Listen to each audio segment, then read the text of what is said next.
teser now. And surprisingly, this is the first punt of the game for either team.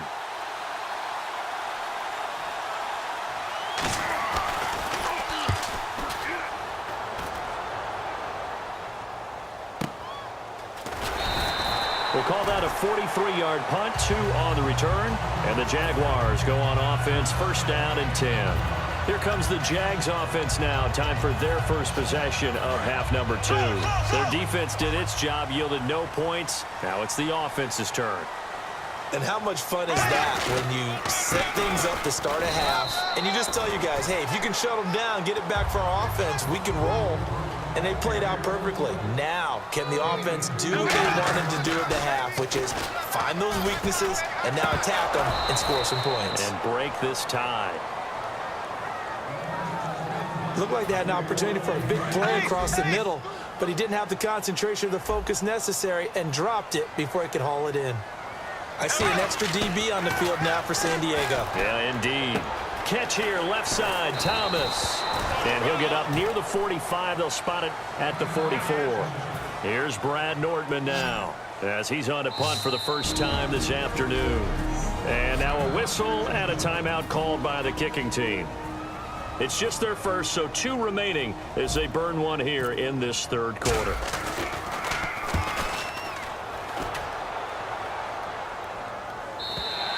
And this is going to carry well into the end zone for a touchback.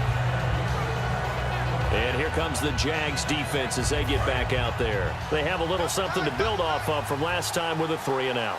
And what they have to build off of? Great confidence right now. Being able to stuff someone on a 3-and-out. You feel like you're in control now. You're doing the dictating. They want to see if that can continue as this game progresses. Will it continue? We'll see. That's going to go as a loss of 4, and it'll be second down. Doesn't matter who you're rooting for in this game. The effort of the man with the football, getting away from one and trying to churn forward and get some yardage, I really liked what he did there. One man on the backfield is Gordon. To throw, Rivers going underneath for Gordon. And he'll be a couple yards shy of the 20 at the 18. It'll be a pickup of just 2, and they'll be facing a 3rd and 12. And that's one of his advantages of a passer, is it not? With his height, setting back there in the pocket, firing it over the middle, he can really see everything clearly. It is, and I know that other quarterbacks get it done different ways, all right? You don't have to be his height to make a great play. But what he does is he takes away having to make those slide steps in the pocket to find angles to throw the ball through. He just throws right over the top of it because he can see everything, and sometimes that saves time and gets the ball to a receiver quicker. We always talk about having to read defenses and how complicated that is. Well, this was an excellent read. Read the pressure and got rid of the football before it even got to him for a nice game. And when they're blitzing like that, running back usually a good spot to go with a football? Without a doubt, because he's right in your sight line or he's near you. So you're able to just get it to him easily. And once he gets in space, that's usually a good matchup for him. They'll throw again. Rivers. Sideline throw. It's complete. And a nice job there of keeping the toes inbounds. So the scoring dried up here in the third. Nothing that quarter for either side. We'll return with more after this. You're watching the NFL on EA Sports. Back now in Jacksonville. All even as we get ready to start the fourth.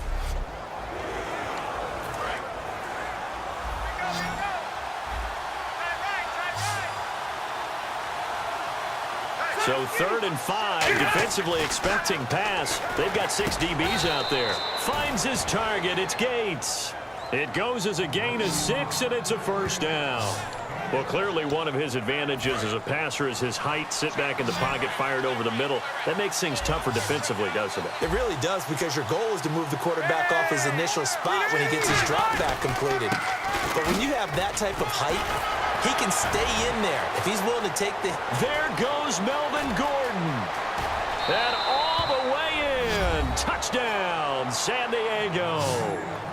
Melvin Gordon, 53 yards. And the Chargers are going to take the lead. And on that long run, maybe the defense caught napping a little bit.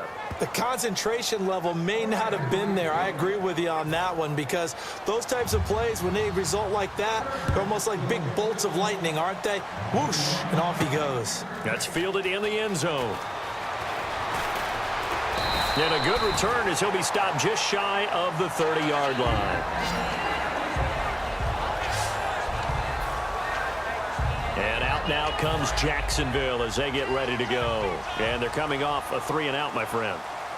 I think they've got to look at that play sheet and go to a spot that they haven't gone before. Time to shake things up a little bit to try and get this offense moving. Okay, so how do you do that? How do you shake things up? You look at what you've called before, realize it hasn't worked Go to so something well, else. and maybe try and find one of those special plays from one of your better players, and maybe try and hit something big and get things going in the excitement area.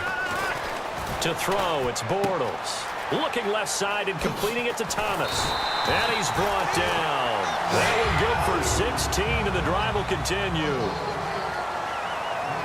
Looking to speed things up here, going with some tempo.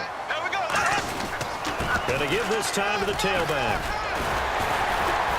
And able to break one tackle, but then quickly brought down. But a nice little gain. That one good for 10 yards. And that'll make it second and a foot or so.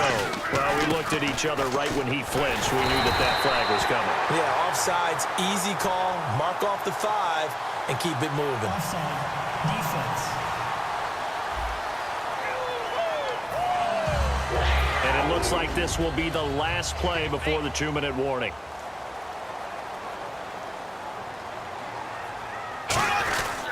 Now a handoff here to his running back. And not much running room. Down to the 32.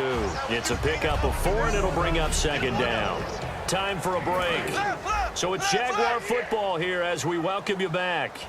They come up on a second down now in a game that looks like it's going to go down the wire. They come out with 1 back and 3 tight ends. They'll look to throw. Thomas has got it. Complete. A really nice pickup of 14 yards, and it moves the sticks. And quickly, they get to the line. They'll give it to him right up the gut. And he'll get this one down to about the 17. Credit him with a 1-yard gain there to make it 2nd and 9. That was a really nice play, be able to stack that one up. When they get back in the huddle, he's got to tell his guys up front, great job. They kept people off of him, allowed him to run free, and make the hit on the runner. Filled the gap nicely, kept him to just a 1-yard gain. They'll try and set up the screen. It's complete. It goes as a loss of 6. And now 3rd down. Time to give a little credit here. That was an excellent read by the guys on the defensive side of the ball. Oh, you're crediting your defense. Got to credit them on that one because they tried to fool them, right? Tried to trick them. Ran a screen, and they went to him. Oh, no, he lost the football. And the offense will get this one back. Boy, that could have been catastrophic at this late stage of the game, but they avoid disaster. Down 7, and they've got to go for it here on 4th down. Now Bortles got to have this one. He's going to let it fly. And this ball is caught. It's a touchdown.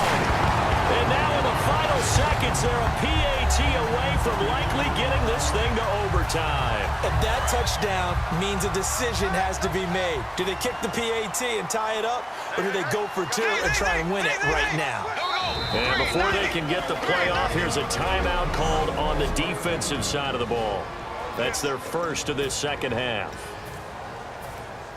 And now the decision is to go for 2. A gutsy call, and this, in effect, is your ball game right here.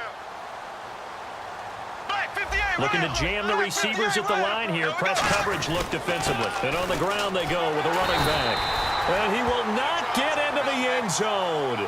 The defense makes the stop of the game on the 2-point try, and they might just get out of here with a win after all. And this is going to be taken in by the Chargers, and it appears they're going to win this football game. Well, 4th quarter, they felt like they needed the football back. Unfortunately, they couldn't get it. And I know we brought analytics into the game, and someone has said here that the data says that when a team's expecting an onside kick, 80% of the time, the team expecting it, they do actually recover the ball, which is what we saw here.